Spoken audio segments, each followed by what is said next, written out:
While I was lying in a hospital bed with a shattered femur and 3 broken ribs, my boyfriend was posting photos of himself at a party with his ex-girlfriend. The caption read, "Finally breathing again without the constant weight of someone else's neediness." We had been together for 4 years. I need to tell you this story. All of it. Because sometimes the most painful moments in our lives become the moments that save us. My name is Sarah, and I am 25 years old. I live in Columbus, Ohio, though I am originally from a small town about 2 hours south. If you are watching this from anywhere in the Midwest, or honestly anywhere at all, I would love to know where you are tuning in from. Drop your city in the comments below. Sometimes it helps to know we are not alone in these experiences, no matter where we are. Let me take you back to the beginning. I met Marcus 4 years ago at a volunteer event.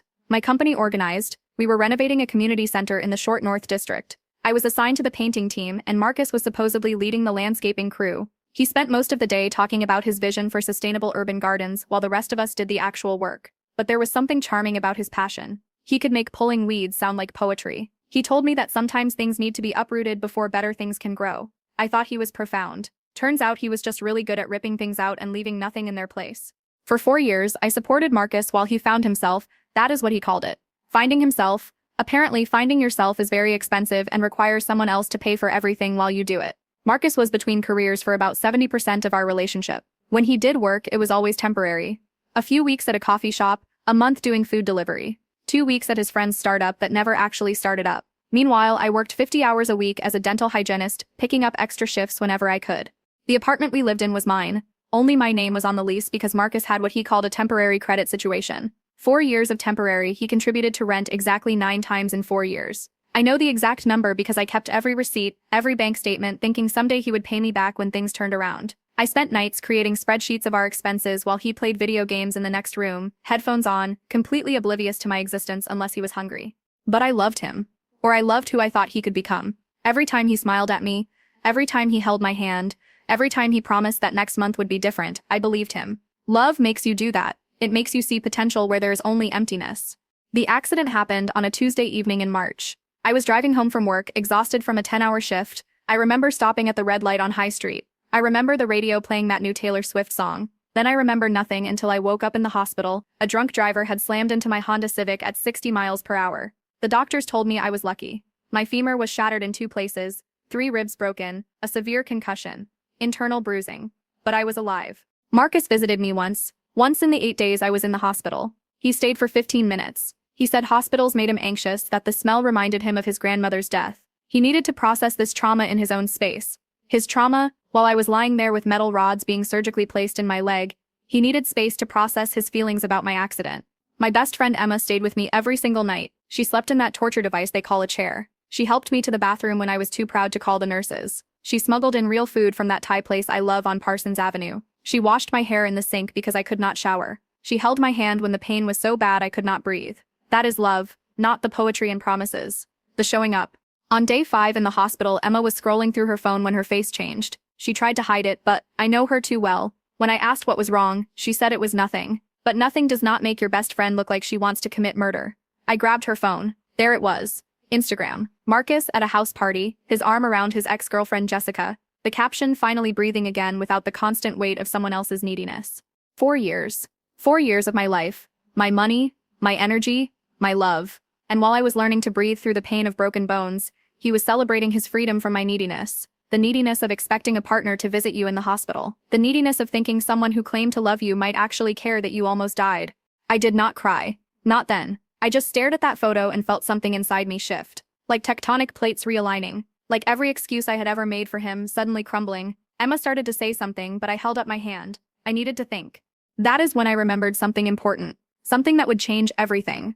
The apartment lease was in my name. Only my name. Marcus had been living there rent-free for 3 years, but legally he was just a guest. A guest who had overstayed his welcome. I made some calls from that hospital bed. First, my landlord, Tony. I explained the situation. Tony had never liked Marcus anyway. Said he gave him bad vibes, always making excuses when Tony came for maintenance. Tony was more than happy to help. Then I called my brother David. David is 6'3" and works construction. He has never liked Marcus either, but kept quiet because he wanted me to be happy. When I told him what I needed, he just said, "Finally, when do you want it done?" Then I called my cousin, who is a paralegal. I wanted to make sure everything I was about to do was completely legal. She assured me that since Marcus was not on the lease and had not established tenancy through consistent rent payment, I was within my rights. She even offered to draft an official notice, though we both knew he would be gone before any legal notice period expired. The plan was simple. While I recovered at Emma's apartment, David and his crew would pack up everything that belonged to Marcus. Every gaming console, every designer sneaker he bought with money he should have used for rent, every piece of clothing, every book he never read but displayed to look intellectual. Every single thing that was his, and they would put it somewhere special. Not in storage, not at his mother's house, in the dumpster behind our building. Some people might say that was cruel. Those people have never supported a grown man for 4 years while he treated you like an ATM with benefits. Those people have never been told they are needy for expecting basic human decency. Those people have never seen someone celebrate their absence while they are lying broken in a hospital bed. David sent me photos as they worked. Marcus's precious gaming setup, the one he spent $3,000 on while I was rationing groceries, went in first. His collection of vinyl records that he claimed were investments but never played. His exercise equipment that he used exactly twice. The designer clothes he bought for job interviews he never went to. All of it, in the dumpster where it belonged. They were thorough but not destructive. Nothing was broken or damaged before being thrown away. We simply relocated his possessions to their rightful home among the garbage. I did have David keep one box of actually important documents. Birth certificate, social security card, tax returns. Those went to Tony the landlord. I am not a monster, just a woman who finally understood her worth. The best part was that Marcus had no idea. While he was posting pictures with Jessica, while he was telling everyone how free he felt, his entire life was being evicted along with him. He tried to come home the next day, but Tony had already changed the locks on my request. According to Tony, Marcus stood there for 20 minutes, trying his key over and over, like repetition would somehow change reality. Eventually, he started yelling, demanding to be let in. Tony, bless him, just called the police for trespassing. That is when Marcus finally tried to contact me. 47 messages in 3 hours. They started angry. How dare you? You cannot do this. All my stuff is in there. Then they turned desperate. Please, baby, we can talk about this. I was drunk. I did not mean it. Jessica means nothing. Then came the threats. I will sue you. You will pay for this. This is illegal. My cousin had prepared me for this. I responded once, simply, you are not on the lease. You have not paid rent in 6 months. Your belongings were disposed of as abandoned property. Do not contact me again. He tried calling, 93 times in 2 days. I blocked him. He tried calling from other numbers. I blocked those too. He showed up at Emma's apartment building, but the doorman would not let him up. He sent emails. I forwarded them to my cousin, who sent him a cease and desist letter. Then his mother called. Patricia. This woman had spent 4 years treating me like I should be grateful her son even looked at me. She would make comments about my job, saying Marcus was meant for bigger things than dating a dental hygienist. She would criticize my appearance, my cooking, my apartment, everything. But now she was crying on the phone, begging me to reconsider. She said, Marcus told her everything. How I had thrown away priceless family heirlooms. How I had destroyed his entire life over a misunderstanding. How he was homeless now because of my vindictiveness. I let her talk for exactly 2 minutes. Then I told her the truth. I told her about the 9 rent payments in 4 years. I told her about the $11,000 in credit card debt I accumulated supporting her son. I told her about working overtime to cover his expenses while he spent his days gaming. I told her about the 1 hospital visit. I told her about the Instagram post. And then I told her that if she was so concerned about her son being homeless, perhaps she should offer him a place to stay. She hung up on me. If you are still watching this and if any of this resonates with you, please hit that like button. Sometimes we need to hear these stories to recognize our own patterns. Share this with anyone who needs to remember their worth. Marcus had been telling everyone a different story, of course. According to him, I had kicked him out because I was jealous of Jessica. He said I was controlling and unstable. He said he had been planning to leave me anyway because I was holding him back from his dreams. His dreams that he never actually pursued while I was paying for everything. But here is the thing about truth. It has a way of surfacing. His friend Jake reached out to me. Jake had lent Marcus $2,000 6 months ago for a business opportunity that Marcus said we were investing in together. I had never heard of this loan or this business. Then his other friend Carlos called. Marcus owed him $800. His cousin, his former roommate, person after person calling me asking if I knew when Marcus would pay them back. I told them all the same thing. Marcus has been lying to you. He has been lying to everyone. I have not seen any of that money. I have been supporting him entirely for years. They were shocked. Marcus had told them all that he was the primary breadwinner, that I was struggling with mental health issues and he was taking care of me. The fiction this man created was elaborate. The real plot twist came 2 weeks later. While I was still recovering, still using a walker to get around Emma's apartment, I got a call from Jessica. Yes, the ex-girlfriend from the Instagram post. She was crying. Marcus had moved in with her after I kicked him out. She let him because he told her I had been abusing him emotionally and financially for years. He said he had nowhere else to go. Within 2 weeks, he had drained her bank account. $1,600 gone. He said it was for a security deposit on a new apartment, but there was no apartment. He said it was for a job training program, but there was no program. The money just disappeared into gaming purchases and alcohol. When she confronted him, he convinced her she was being paranoid and unsupportive. Classic Marcus. But Jessica was smarter than I had been. She kicked him out immediately. She also did something I had not thought to do. She contacted every woman he had ever dated. Turns out I was not his first victim. The woman before me, Stephanie, had supported him for 2 years. The woman before her, Amanda, had lost her apartment because of him. We were a pattern. A long line of women who fell for the same potential, the same promises, the same poetry about growth and transformation. We created a group chat. 5 women who had all been financially and emotionally drained by Marcus Peterson. We compared notes. The same lies. The same excuses. The same cycle. He would find women with stable jobs and generous hearts. Make us feel special. Move in within months. Slowly stop contributing. Make us feel guilty for expecting basic partnership. Then leave when we finally had enough, but not before destroying our credit and self-esteem.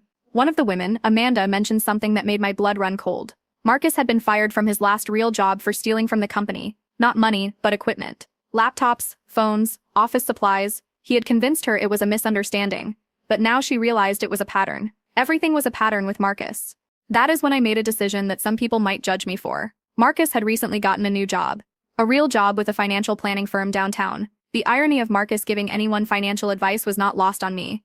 But here is the thing. He got that job using my friend's recommendation. My friend Rebecca had vouched for him because I had asked her to months ago, back when I still believed in his potential. I called Rebecca and told her everything. The debt, the lies, the theft from previous employers, the pattern of deception. She was mortified. She immediately contacted her boss. Marcus had not even started the job yet, just signed the offer letter. They rescinded the offer that same day. Not because of what I said, but because they did a more thorough background check based on the information I provided. Turns out lying on your resume about your employment history is grounds for immediately termination of a job offer.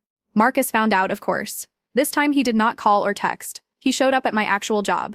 My workplace, with me on crutches. Still recovering, he had the audacity to come to the dental practice where I work and cause a scene. He screamed that I had ruined his life. That I was vindictive and evil. That he would sue me for defamation and loss of income.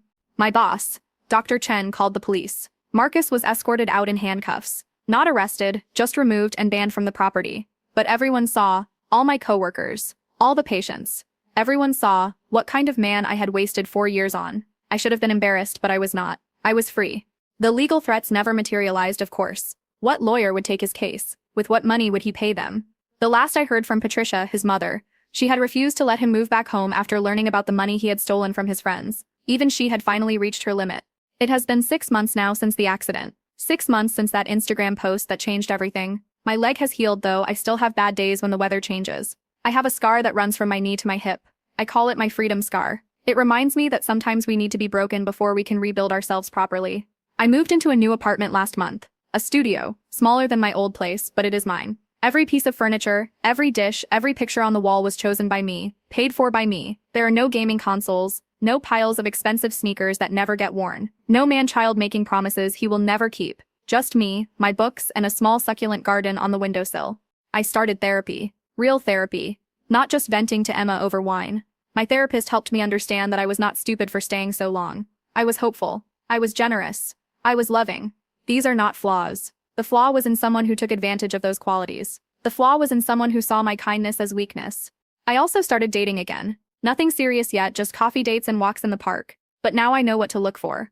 Or rather, what to run from. The first man who suggested I should pay because I make good money never got a second date. The one who forgot his wallet 3 times in a row was blocked immediately. I have standards now, basic ones, like must have a job and must contribute equally to shared expenses, but apparently those are higher standards than I used to have. Marcus, from what I hear through the grapevine, is living with a new girlfriend now. Someone he met online who lives in Cleveland. I want to warn her, but I know she would not listen. I would not have listened either 4 years ago. Sometimes we have to learn our own lessons. But when she finally Googles his name, she will find the review I left on multiple sites warning future employers about his theft and lies. All facts, all documented, all legal according to my cousin, the paralegal. Here is what I learned from all of this. When someone shows you who they are, believe them. When someone celebrates your absence while you are suffering, that is not love. When someone takes and takes and takes without giving back, that is not partnership, that is parasitism. And you are not required to be anyone's host. I also learned that the best revenge is not really revenge at all. It is simply treating someone the way they have been treating you. Marcus treated me like I was disposable, so I disposed of him. He acted like my contributions meant nothing, so I showed him what nothing really looked like. He wanted to be free from my neediness, so I freed him from everything I had ever provided. Some people have said I went too far. That throwing away his belongings was cruel. That getting his job offer rescinded was vindictive. That creating consequences for his actions was harsh. To those people, I say this. You clearly have never given your entire self to someone who gave you nothing in return. You have never been called needy for expecting basic human decency. You have never supported someone through their journey of finding themselves only to discover they were perfectly happy being lost as long as you were paying for the map. I regret staying for 4 years. I regret every excuse I made for him. I regret every dollar I spent supporting his delusions, but I do not regret a single thing I did after that hospital stay. Not the eviction, not the dumpster, not the truth-telling, not the consequences. That was not revenge. That was recovery. If you are watching this and you see yourself in my story, if you are supporting someone who would not support you, if you are loving someone who only loves what you provide, please know that you deserve better. You deserve partnership, not parasitism. You deserve love, not lies. You deserve someone who shows up when you are broken, not someone who celebrates when you are gone. And if you are someone like Marcus, someone who thinks kindness is weakness, who takes without giving, who builds your life on someone else's foundation, know this, eventually that foundation will crumble. Eventually the truth will surface. Eventually you will find yourself exactly where you belong, in the garbage with the rest of the trash. If my story resonated with you, if it made you think or feel or remember your own worth, please subscribe. I share these stories not for sympathy but for solidarity. We all have our stories of survival. This was mine. Thank you for listening. Thank you for witnessing. And thank you for reminding me that my story matters. All of our stories matter. Even the painful ones. Especially the painful ones. Because sometimes the most painful endings are actually beautiful beginnings in disguise.